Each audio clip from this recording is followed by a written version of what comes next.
அப்போ கர்த்தர் கொடுக்கறது என்னமோ எல்லாம் தான் கொடுக்கிறாரு. ஆனா எங்கேயோ ஒரு குறைவு வருது. அந்த குறைவை சரி செய்வதற்கு நீங்க என்னதான் பண்ணி ஆகணும்? இன்னைக்கு சிந்தித்து பாருங்கள். எதனால இந்த தப்பு நடக்குது? ஏன் இந்த ஆசீர்வாதம் எனக்கு குறைவா இருக்குது?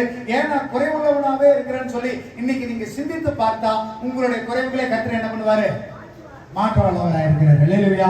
இப்ப இருக்கிற நிலைமையை காட்டிலும் 1000 மடங்கு ஆசீர்வதிக்கிறதுக்கு பிதாவாகிய கர்த்தர் உங்களுக்கு கொடுத்த வாக்குத்தத்தை நிறைவேற்ற வல்லவராக இருக்கிறார். அல்லேலூயா.